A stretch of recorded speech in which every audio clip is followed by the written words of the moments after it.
নামাজ পড়তে পড়তে যারা কপাল কালো করে ফেলছে এরা ঢুকবে না? যারা হজ করতে করতে বড় হাজী সাহেব হয়েছে, জিকির করতে করতে হাতে 3-4টা তাসবিহ রেখেছে, তাদের কথা বলা হয়েছে? এগুলো নিঃসন্দেহে অনেক বড় আমল, কিন্তু সবচাইতে বেশি জান্নাতে প্রবেশ করাবে যে আমল, বিষ্ণু বললেন, এক হচ্ছে আল্লাহর ভয়, আরেক হচ্ছে সর্বোত্তম আচরণ। প্রিয় ভাইরা, ইসলামের মেজাজটাকে চিনে নেন, ইসলামের এসেন্সটাকে বুঝে নেন।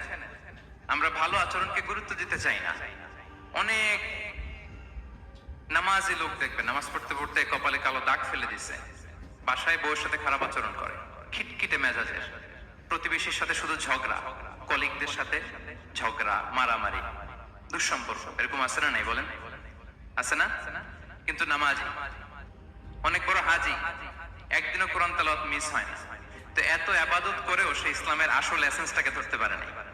বিষ্ণু বললেন, সবচেয়ে বেশি জান্নাতে প্রবেশ করাবে যে দুটি আমল, একটি হচ্ছে তাকওয়াল্লাহ, আল্লাহর ভয়, আরেকটি হচ্ছে উত্তম আচরণ, সর্বোত্তম আচরণ। তো আমরা যেন উত্তম আচরণের অধিকারী হই। আমার স্ত্রীর সাথে যেন ভালো আচরণ করি, প্রতিবেশীর সাথে যেন ভালো আচরণ করি, ছেলে মেয়েদের সাথে যেন আমাদের অ্যাটিটিউডটা ভালো থাকে, আচরণটা ভালো থাকে, কলিগের সাথে যেন ভালো থাকে। বিশ্বনবীর আচরণ যেমন ছিল তেমন আচরণ যেন আমরা গড়ে তুলতে পারি। আওয়াজ করে পড়ুন আমিন। সুনানে আবু দাউদের এক বর্ণনা, বিষ্ণু ইসলাম বলেন, খুব চমৎকার একটি হাদিস, মনোযোগ দিয়ে শুনুন। তিনি বলেন, আনা যাঈমুন বিবাইতিন ফি রাবাদিল জান্নাতি লিমান তারাকাল মিরাআ ওয়া ইন কানা মুহিক্কান। আমি ওই ব্যক্তিকে জান্নাতের আঙ্গিনায় একটা ঘরের গ্যারান্টি দেই যে ব্যক্তি তর্ক করার সময় নিজে হক এটা জেনেও সে তর্ক থামিয়ে দেয়। অনেক সময় হয় না, অনেকে পায়ে পাড়া দিয়ে ঝগড়া করতে আসে, এরকম আছে না নাই? আপনি চুপচাপ দেখবেন একটা বাজে কমেন্টস করতেছে, আবার কমেন্টের নিচে কমেন্ট, আবার গালি, হ্যাঁ আছে না এরকম? বিষ্ণু বলেন, নিজে হক এটা জানার পরেও আর যাতে তর্ক না বাড়ে, যে তর্ক থামিয়ে দেয় জান্নাতের আঙ্গিনায়, তাকে আমি একটা ঘরের গ্যারান্টি দেই। وببيت في وسط الجنة لمن ترك الكذب وإن كان مازحا। আর ওই ব্যক্তিকে আমি জান্নাতের মাঝখানে একটা ঘরের গ্যারান্টি দেই যে ব্যক্তি কৌতুক করার সময়ও মিথ্যা পরিহার করে। করতেছে কৌতুক, ফান করতেছে, আর হি ইজ কিডিং, পান করে, কৌতুক করে, কিন্তু কৌতুকের সময়ও সে মিথ্যা বলে না। এই স্বভাব যাদের, তাদেরকে আমি জান্নাতের মাঝ বরাবর একটা ঘরের গ্যারান্টি দেই। এরপর বিষ্ণু কি বলে দেখেন, তিনি বলেন, وببيت في أعلى الجنة لمن حسن خلقه। আর জান্নাতের একেবারে হাইস্ট পিক অফ প্যারাডাইস, জান্নাতের সর্বোচ্চ স্তরে আমি একটা ঘর বা একটা বাসভবনের গ্যারান্টি ওই ব্যক্তিকে দেই যে তার আচরণটা সুন্দর করেছে, যে সুন্দর আচরণের অধিকারী হয়েছে, তাকে জান্নাতের হাইস্ট পিকে আমি একটা বাসভবনের গ্যারান্টি দেই। তাহলে বলেন তো, আমাদের আচরণটা সুন্দর করার দরকার আছে না নাই? এটা খুব ছোটখাটো একটা আমল, তাই না? কথা বলেন, দক্ষিণ কোরিয়া প্রবাসী ভাইরা আওয়াজ করে বলেন, এটা কি ছোট আমল? দেখলে সালাম দিব, সুন্দরভাবে কথা বলবো, ভালো উইশ করব, হ্যাঁ, হিংসা, জিঘাংসা, অহংকার থেকে মুক্ত থাকবো, খিটখিটে মেজাজের হব না, অলওয়েজ স্মাইলিং ফেস থাকবে আমার, হৃদ্যতাপূর্ণ আচরণ। এই কাজটা কি ছোট আমল? আওয়াজ করে বলেন, এই আমলটা কি ছোট না বড়? প্রিয় ভাইরা, বিষ্ণু ইসলাম সবার সাথে এরকম মাধুর্যতাপূর্ণ আচরণ করতেন, ছোট থেকে বড়, নারী থেকে পুরুষ, বন্ধু থেকে শত্রু, সবার সাথে সুন্দর আচরণ করতেন। এবং তার এই চমৎকার আচরণে মুগ্ধ হয়ে তার অনেক শত্রু মুহূর্তে তার বন্ধুতে পরিণত হয়েছে। বিষ্ণু ইসলামের কাছে যখন কোনো শিশু নিয়ে আসা হতো, তিনি তাহনিক করতেন, হাদিসে এসেছে, সিরায় এসেছে। তাহনিক কি? খেজুর চিবিয়ে খেজুরের মিষ্টি রস লালা সহ বাচ্চার মুখে লাগিয়ে দিতেন। আলেমদের কাছে, অনেক আলেমদের কাছে আসে, আমার কাছে অনেকে এসেছে বাচ্চাদেরকে নিয়ে, তো আমরা এই সুন্নাহর উপর আমল হিসেবে খেজুর চিবিয়ে এর রসটা মুখে ঢুকিয়ে দিয়েছি। বারাকা, বিষ্ণু ইসলামের বারাকা নেওয়ার জন্য আসতো ছোট্ট বাচ্চাদেরকে নিয়ে। মদিনায় যখন সাহাবারা হিজরত করলেন মক্কা থেকে, মুসলিমদের ঘরে সন্তান সন্ততি নাই, বাচ্চা কাচ্চা হয় না। ইহুদিরা টিটকারি করে, এই তো মুসলমানদের সন্তান নাই। সর্বপ্রথম যেই সন্তান হয়েছে তিনি হচ্ছেন আয়েশা রাদিয়াল্লাহু তাআলা আনহার বড় বোন আসমা বিনতে আবু বকরের ঘর উজাড় করে এক সন্তান এসেছে, পুত্র সন্তান, নাম হচ্ছে আব্দুল্লাহ। কি নাম? আব্দুল্লাহ ইবনে জুবাইর। তো আসমা আব্দুল্লাহকে কোলে নিয়ে বিশ্বনবীর কাছে আসলেন। বিশ্বনবী খেজুর চিবিয়ে ওনার লালা মিশ্রিত রস খেজুর সহ মুখে লাগিয়ে দিলেন। তো আসমা সবসময় গর্ব করে বলতেন যে আমার সন্তানের পাকস্থলীতে সর্বপ্রথম যেটা ঢুকেছে এটা হচ্ছে বিশ্বনবীর লালা মিশ্রিত খেজুরের রস। আল্লাহু আকবার। বাচ্চারা আসলে বিশ্বনবী তাহনিক করতেন এবং এটা ল্যাবরেটরিক্যালি প্রুভড, সায়েন্টিফিক্যালি প্রুভড যে বাচ্চার জন্মের পরে এরকম মিষ্টি দিলে, স্পেশালি ডেটস নির্যাস যদি দেয়া হয়, তাহলে এটা তার ইমিউন সিস্টেম বাড়ায়, রোগ প্রতিরোধ ক্ষমতা বাড়ায়, তার ব্লাড সার্কুলেশন বাড়ায়, রক্ত সঞ্চালন বাড়ায়। বিশ্বনবী এটা করতেন। অনেক মায়েরা বরকতের জন্য বিশ্বনবীর কোলে বাচ্চা দিতেন। অনেক বাচ্চা বিশ্বনবীর কোলেই পেশাব করেছে, হাদিস সাক্ষী। ওখান থেকে মাসালা এসেছে, মেয়ে বাচ্চা পেশাব করলে কিভাবে ক্লিন হবে, ছেলে বাচ্চা পেশাব করলে কিভাবে ক্লিন হবে। বিশ্বনবী কোলে নিয়েছেন, পেশাব করে দিছে ভরায়। আল্লাহু আকবার। বাচ্চাদের মাথায় তিনি হাত বুলিয়ে দিতেন। যেই বাচ্চার মাথায় বিশ্বনবী হাত বুলাতেন, ওই বাচ্চার মাথায় খুব বেশি বেশি চুল গজাতো। সুবহানাল্লাহ পড়বেন না? এক ভণ্ড, সেও ছিল নবী দাবিদার, মুসাইলামাতুল কাদ্দাব। সে নবীকে কপি করত, নবী যা যা করতো তাই করত। তো সেও তার এলাকায় অনেক বাচ্চাদের মাথায় হাত বুলাই দিতে শুরু করলো, যে মুহাম্মদ বাচ্চার মাথায় হাত বুলালে বাচ্চার মাথায় চুল বড় হয়, আমিও তাই করব। সে বলতো আমিও নবী। সে বলতো নবু আনিস শুনলি ওয়ানিস শুনলাকে মুহাম্মদ, হে মুহাম্মদ, নবু তোমার অর্ধেক আমার অর্ধেক। কি মামুর বাড়ির আবদার দেখছেন? বলে আমারটা আমাকে বুঝিয়ে দাও। তো নবীকে কপি করত। বিশ্বনবী কুয়ার মধ্যে লোনা পানির কুয়ায় থুতু ফেললে মুহূর্তে লোনা পানির কুয়া মিঠা পানির কুয়ায় পরিণত হতো। এই বদমাসটা যখন কপি করে থুতু মারছে ওদের এলাকার কুয়ায়, ওটা ছিল মিঠা পানি, ওটা মুহূর্তের মধ্যে লোনা পানির কুয়া হয়ে গেছে। তো বিশ্বনবীকে কপি করে সে তার এলাকার নবজাতক বাচ্চাদের মাথায় যখন হাত বুলিয়ে দিতে শুরু করলো, পরবর্তীতে দেখা গেল ওই বাচ্চাগুলো আজীবন ছিল টাক মাথা। চুল বাড়বে তো দূরের কথা, এদের মাথায় চুলই ওঠে নাই। আল্লাহু আকবার। মুজিজাতুন নবী। তো বিশ্বনবী মাথায় হাত বুলিয়ে দিতেন, বাচ্চাদেরকে চুমু খেতেন। আপনারা বাচ্চাদেরকে কোলে নেবেন, আদর করবেন, চুমু খাবেন, বিশ্বনবীর সুন্নাহ এটা। বাচ্চাদের সালাম দিতেন। মাঝে মাঝে বাচ্চাদের সাথে মজা করতেন, তাদের সাথে খেলাধুলা করতেন। বাসায় সময় পেলে এটা করবেন, ছেলেমেয়েদেরকে নিয়ে খেলতে নেমে যাবেন। শুধু বাচ্চাদের সাথে ফান করতেন এমন না, ভুল দেখলে শুধরে দিতেন। এক ছোট্ট বাচ্চা কোলে বসে খাবারের প্লেট থেকে এখান থেকে ধরে ওখান থেকে ধরে, তাও বাঁ হাতে। বিশ্বনবী বললেন, ইয়া গোলাম সাম্মিল্লাহ, বিসমিল্লাহ বলো। কুল বিয়ামিনি, বাঁ হাতে নয় ডান হাতে খাও।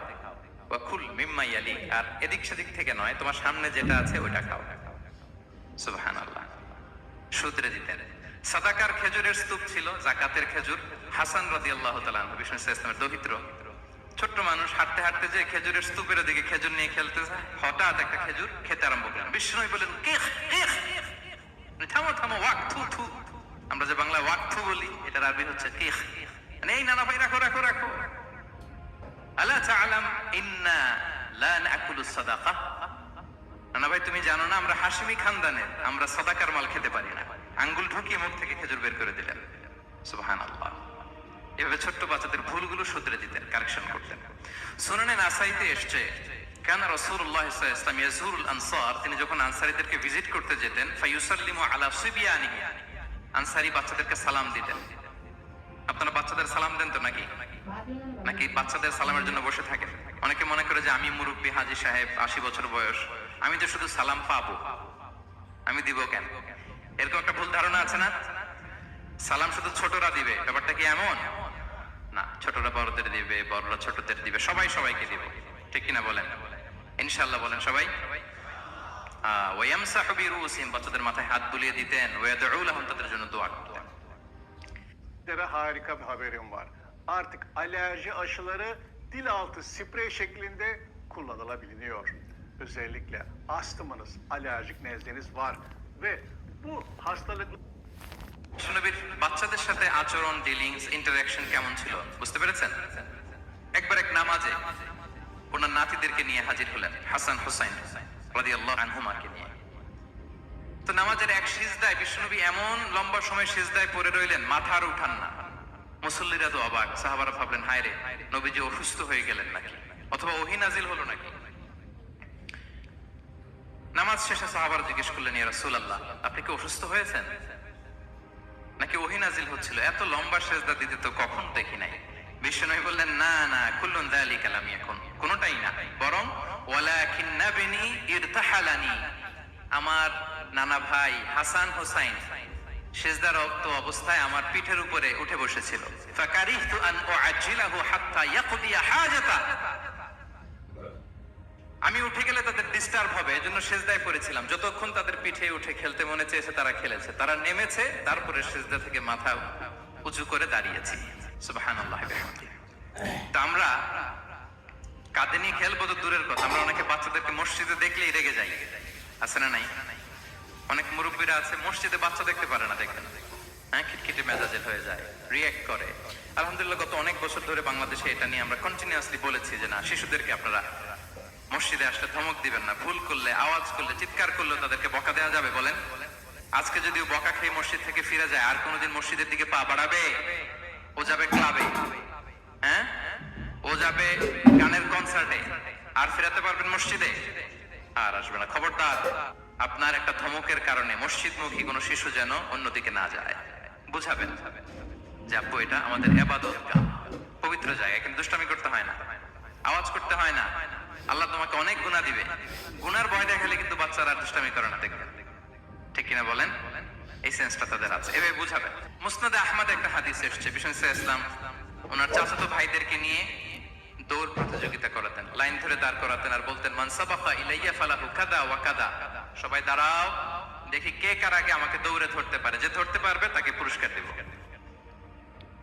আল্লাহু আকবার।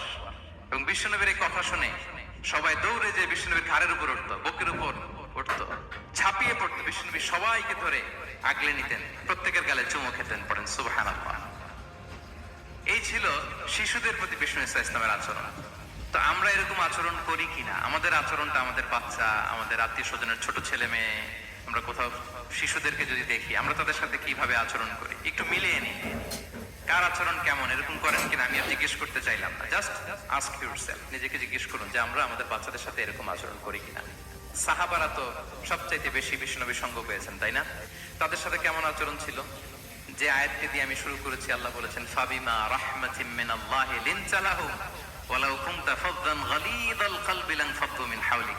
সাহাবারা বিশ্বনবীর এত ভালোবাসা পেয়েছেন, এত সুন্দর আচরণ পেয়েছেন, তারা বিশ্বনবীকে সব সময় আগলে রাখতে চাইতেন, ঘিরে থাকতে চাইতেন, তার সঙ্গ ছাড়তে চাইতেন না। বলেন সুবহানাল্লাহ। বাসায় ভাল লাগে না, বিশ্বনবীর কাছে চলে যেতেন। ওয়াইফের সাথে মনোমালিন্য, নবীর দরবারে চলে যেতেন। এমনকি কোন সাহাবীর পেটে যদি ক্ষুধা লাগতো, ঘরে খাবার না থাকতো, তারা বিশ্বনবীর কাছে চলে যেতেন। তারা বলতেন নবীর চেহারার দিকে তাকিয়ে থাকলেই আমাদের ক্ষুধা মিটে যেত। আগলে রাখতেন সবসময় বিষ্ণু ইসলামকে। আর সবসময় বিষ্ণু ইসলাম একটা স্মাইলিং ফেস নিয়ে তাদের সাথে কথা বলতেন, মুচকি হাসবেন। বিষ্ণু বলেন তাবাসসুমুকা ফি ওয়াজহি আখিকা সাদাকা, your smile to your brother it's a charity. তোমার ভাইয়ের দিকে তাকিয়ে তুমি যে মুচকি হাসো, এটা সাদাকা দেওয়ার সওয়াব কামিয়ে ফেলো তুমি। এবং সাহাবারা বলতেন মা রাআইতু আহাদান আকসারা তাবাসসুমান মিন রাসূলিল্লাহ সাল্লাল্লাহু আলাইহি ওয়াসাল্লাম। বিশ্বনবীর চাইতে বেশি কাউকে আমরা কোনোদিন মুচকি হাসি দিতে দেখিনি। মুচকি হাসেন তো আপনারা? মুচকি হাসবেন, হাসলে যদি সাদাকার সওয়াব হয়, তো আমরা মুখ গোমরা করে রাখবো কেন? দেখবেন যিনি মুচকি হাসে তাকে সবাই পছন্দ করে, আর যিনি গোমরা মুখ থাকে তার দেখতে ভালো লাগে। আমার ভালো লাগে না, আপনাদের লাগে?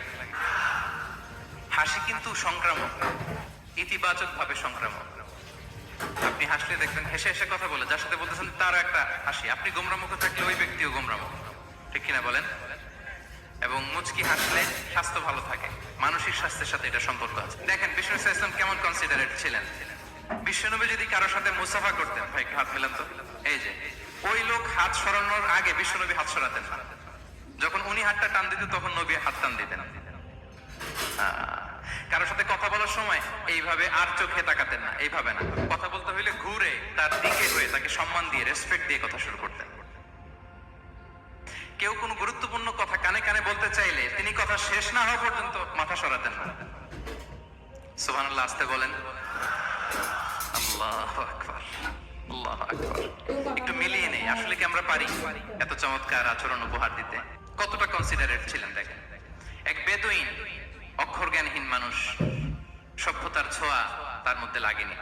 সে মসজিদে নববীতে ঢুকে একবার মসজিদে নববীর মাঝখানে পেশাব করা শুরু করলেন। কি করা শুরু করলেন? কোথায়? টয়লেটে? কোথায়? ইসলামের সবচাইতে দ্বিতীয় সবচাইতে পবিত্র জায়গা, বিশ্বনবীর মসজিদের মাঝখানে সাহাবারা তাকে মারতে উদ্ধত হলেন। বিশ্বনবী বললেন, দাও, থামো থামো, এই থামো থামো।